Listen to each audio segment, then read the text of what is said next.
Hi, I am Dr. Evelin Dacker, and I'm here to help us all learn a little bit more about menopause. I am a family practice physician in Salem, Oregon, and a sexual health, menopause, women's health, integrative health specialist. Today, we're going to talk about changes that happen in the vulva and vaginal canal. I'm always really surprised by how little we talk about what happens to us, how little we know about what we look like as women who have vulvas and vaginas, what happens to us throughout our lifespan. And I'm here to kind of start doing a little bit of demystifying it. I'm going to start a little bit about just the external genitals and what I'm actually going to talk about. This is a beautiful drawing by these two women. I found this book in Copenhagen last year, and I just love the drawings. I don't have all the little tags to it because it's all in Danish. So here we have the mons pubis. This is the clitoral head. This here is the vaginal canal, which is internal. This external area is the vulva. Think of it as the face and the throat. Here we have the clitoral head. This is the hood of the clitoris.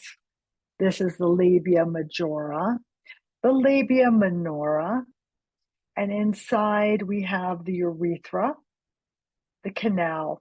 This whole area here we call the vestibule, which is kind of the entrance into the vagina. This is the perineum, and then the anus is down here.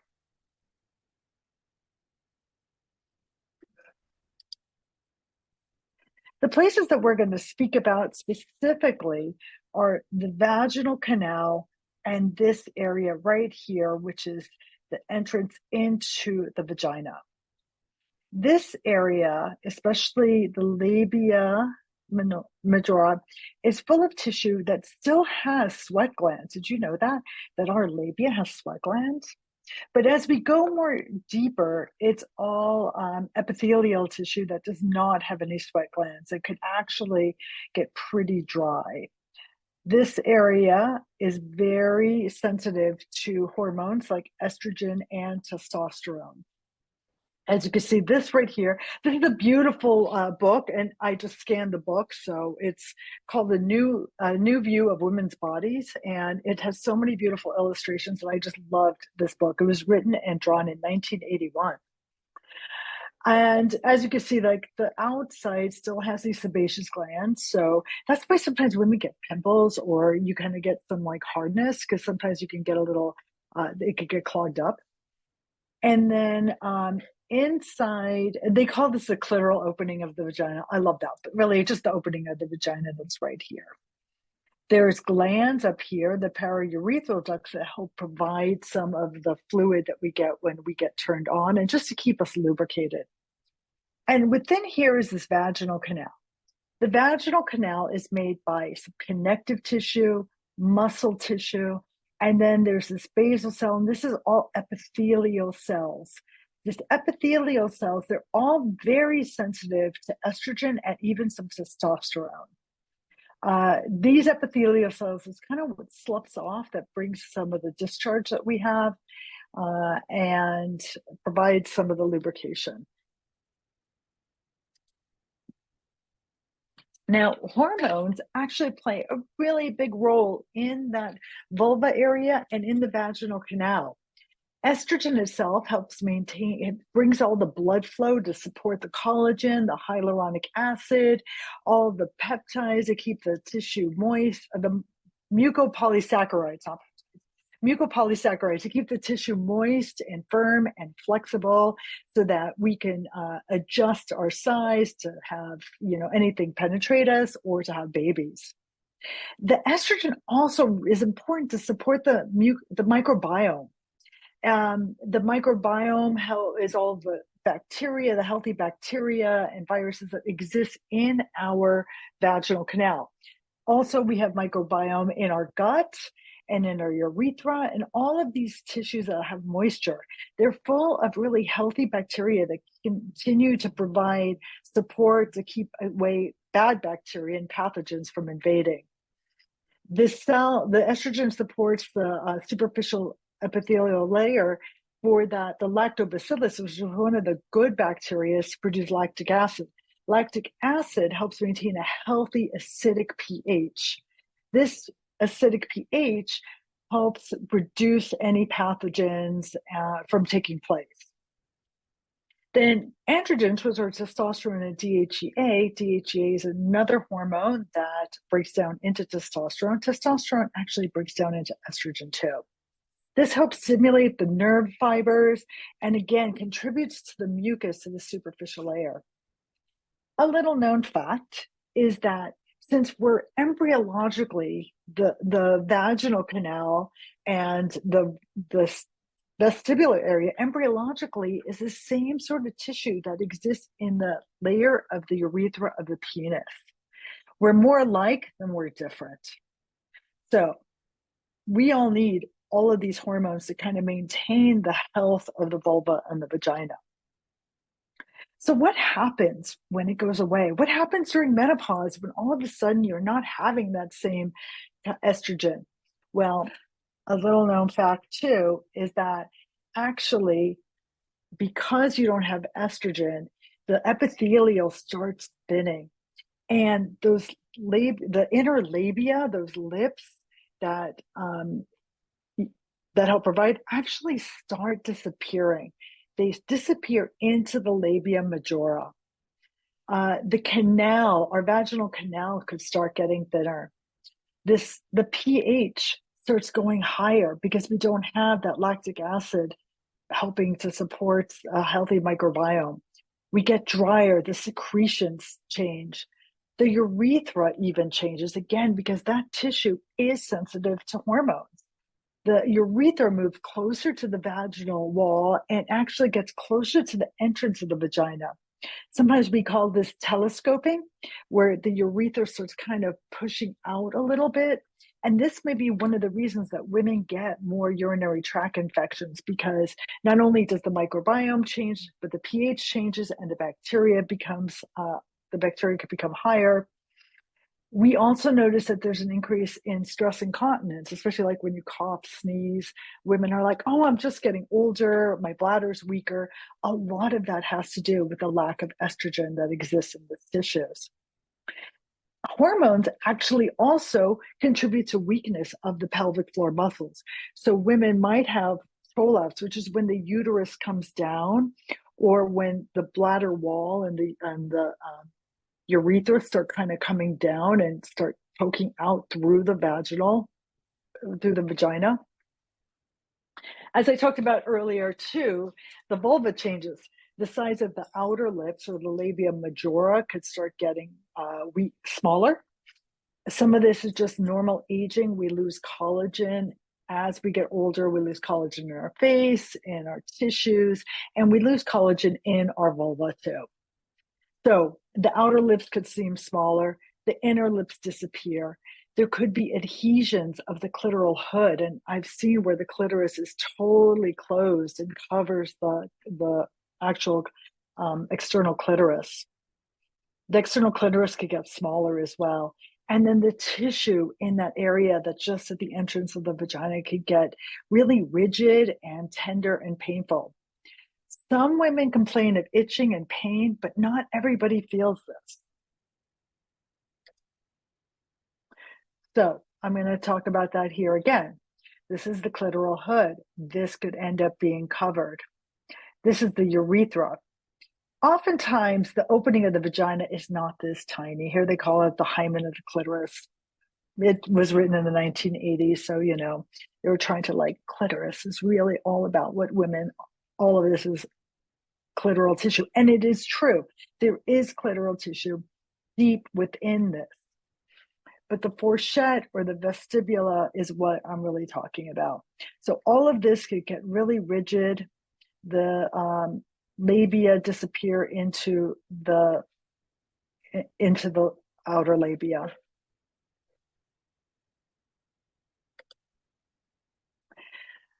So, genitourinary syndrome of menopause.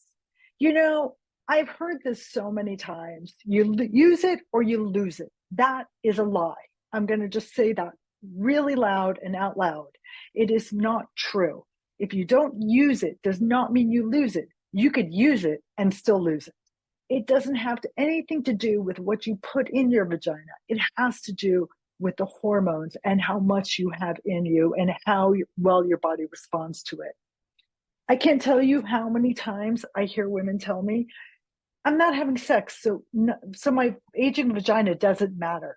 That's not true. That's not true. Our tissues, our vaginal tissues, our vulvar tissues are not about sex. It is about our bodies and our health.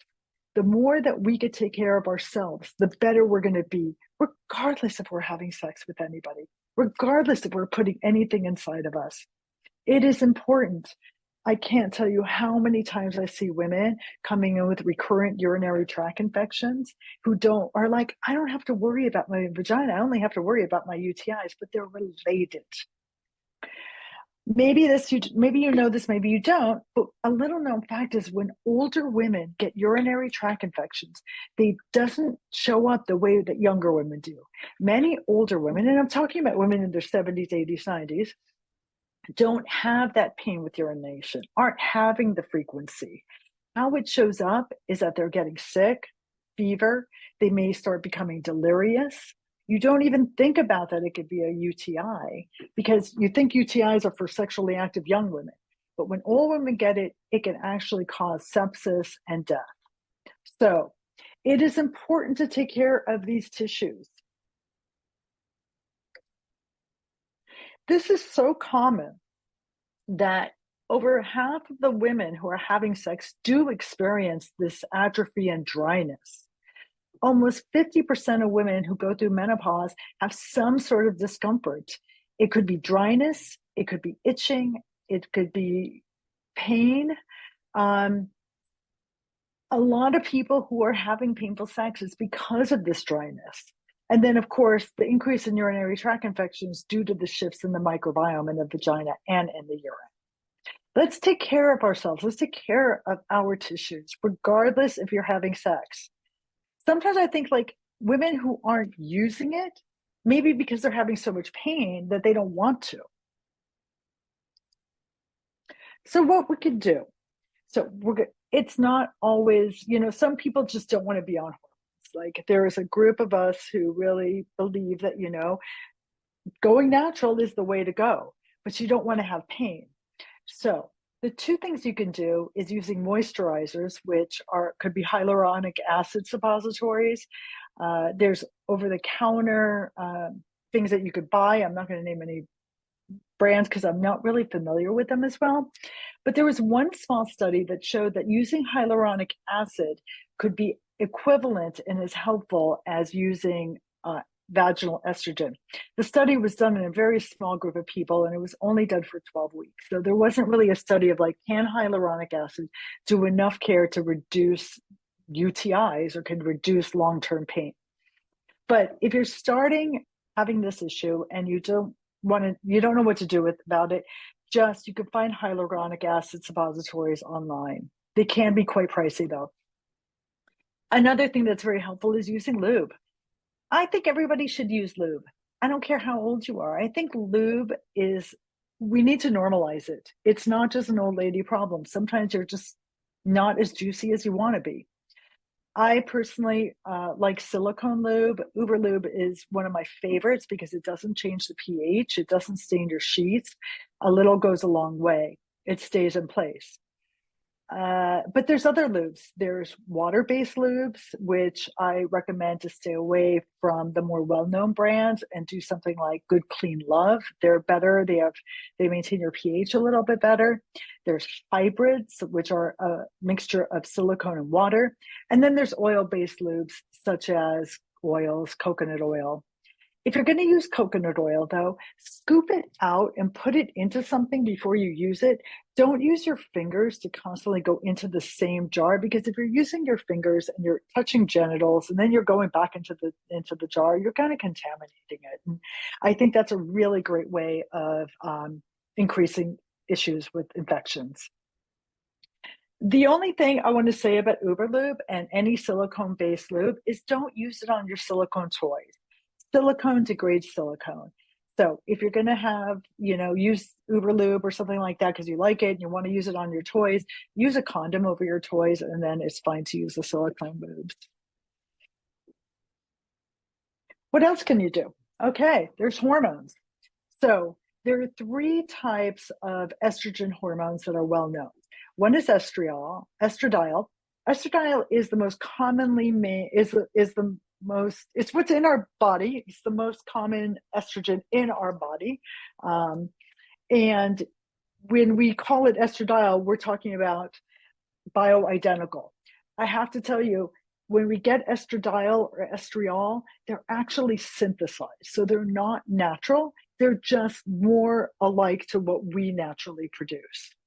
Conjugated estrogens, which are the ones that are produced naturally from horse urine, actually are kind of thought of as a more dirty estrogen, because they have a lot of different types of estrogens, as well as a little bit of progesterones or progestins, and they're not what I usually go towards. I like to use more bioidentical estrogens, such as estradiol.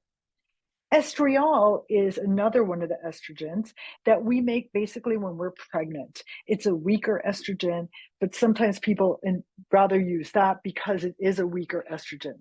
You can actually find estriol sometimes compounded with hyaluronic acid over the counter as suppositories to put in. So how do we use vaginal estrogens? Well, we can do it there's 3 different forms of vaginal estrogens. One is a ring, and in this ring comes in 2 different strengths. One strength is a very low dose strength that just is for genital urinary syndrome of menopause. You put it inside, it stays inside for 3 months, and then you change it every 3 months. It's a really nice form if you don't like goop, or you don't want anything to come out, or if you're not good at remembering how often to use it. The downfalls of it is that it's very expensive. And if you happen to not have a cervix, it doesn't stay in quite as well. If you have such as like if you had a hysterectomy and they removed your cervix, if you have a cervix, it could stay in really well. Most times partners do not feel it. And if they feel it, it doesn't really bother them. But if it is something that your partner can feel during any penetrative sex, you could always remove it and put it back in. The other form is a tablet or a gel tablet that you could put in with an applicator. That could be nice, but I find that it doesn't quite do as good of a job as the ring or the cream. So I tend not to prescribe it because it is also expensive. I also want to go back that there is one form of the ring that is high dose that has enough to go into your systemic body. So it's good for both hot flashes, night sweats, as well as the vaginal atrophy, as well as genital urinary syndrome and menopause and dryness. So the most common way of using vaginal estrogen is a cream. It's a cream. It comes in a tube. Usually we use only up to the very first line, which is about the size of your first knuckle, is about 1 gram. And we put this into the vagina, not every day, maybe every other day, every 3 days, taking that all back. We use that 2 to 3 times a week. You would put it into your vaginal canal at night. And that is enough to kind of maintain the health of the tissue. There's other things too. There is an oral designer estrogen. It's a selective estrogen receptor modulator, which what it means, it like works on some estrogen receptors, but not others. Some of these we use for breast cancer, such as tamoxifen is another SERM. So this specific one, I cannot say words like that. I'm a doctor, but I have to tell you that I cannot pronounce words such as this one. Um, so I'm not going to even try. Anyway, this one could improve vaginal atrophy and the pH, but because it selectively goes to some receptor sites, it does increase hot flashes and sweating, and it does increase your risk of blood clots. It's a pill that you have to take orally every night. It is still branded, so it could be quite expensive. Then there's other things. There's DHEA, which is the precursor to testosterone, and there is testosterone that you could also use. Interosa is an oral DHEA, and you take this every night too, and this can help reduce dryness. This is great sometimes for older people or for people who really do not want to take, don't want to use estrogen. Also, we can compound DHEA. Compounding is not the first choice just because sometimes they're not regulated pharmacies and you're not quite sure that you're getting the medicine that you're supposed to be getting. But there isn't any other way of getting DHEA in a suppository or cream except through a compounded pharmacy. I have used this with really good effects. One of the good things about using DHEA vaginally too is it breaks down to testosterone. So for women who feel a little bit numb or dead down there, sometimes using DHEA can kind of wake things up. Also, another one is sometimes using testosterone, especially in that vestibule area. As I said before, there's a lot of receptor sites for testosterone in that area. It's the same tissue that's in the male urethra. So for people who are just not getting enough treatment with estradiol itself, we could compound it and use a little bit of tea. I do want to say that using testosterone in these doses is not the same as using testosterone in doses that we would use for men or people that we use for transgender affirming care. What else can we do? Pelvic physical therapy. So using physical therapy in that area, it's amazing. It works on the muscles. It can help you relax and know your body better. I am totally about self-pleasure practices. Self-pleasure is really important to bring blood flow to your pelvic area, to teach you what it is that you want and what you like. Using vaginal dilators. And I'm going to say one of my favorite things is learning how to slow sex down. I think that we are so used to thinking that sex is about penetration, that sex is about what we do with another person, that sex is coming to an orgasm, helping our partners have an orgasm. But sex is so much more than that. Sex is a pleasure practice for us. Slowing sex down, learning it gives you this beautiful opportunity of figuring out what it is you like, the way that you like to be touched, the way that things that turn you on. And then bringing that to our partners just helps all of us kind of be better at doing intimacy. There are some things that, I wouldn't recommend, at least now. Some of those are the laser therapies. There is something called CO2 lasers that some studies have shown to be effective, but a lot of the lasers that are out there on the market are controversial. It's a lot of money. And all the studies that are done saying that they help actually are done by the companies that promote it. None of it's covered by insurance. And I think that honestly, it's kind of a moneymaker for the people that are offering it. Usually they're done by beauty spas, and they're not done by people who really care about what is it that these tissues need and how we could support ourselves as women who have vulvas and vaginas. Supplements, I wish supplements worked. I wish that was enough, but it is just not. Systemic estrogen. So like if you're using estrogen patches, they're great for hot flashes and night sweats, but they're not the best for the vaginal atrophy. So oftentimes you have to use both. menopause is a really interesting time in our life. And I think that the more that we can understand the changes and recognize it, I often really encourage you to take a mirror and do a little exploration. Learn what you look like. Learn places that feel good and that don't feel good. Understanding our vulva and becoming intimately familiar with it is going to help you navigate these changes and be able to be in control of them versus giving that control to your provider, to your partners, to anybody else. So please take a mirror out, do a little looking, and see what feels good and what doesn't. With that, I'm signing off. Thank you for joining me. I'll see you next time.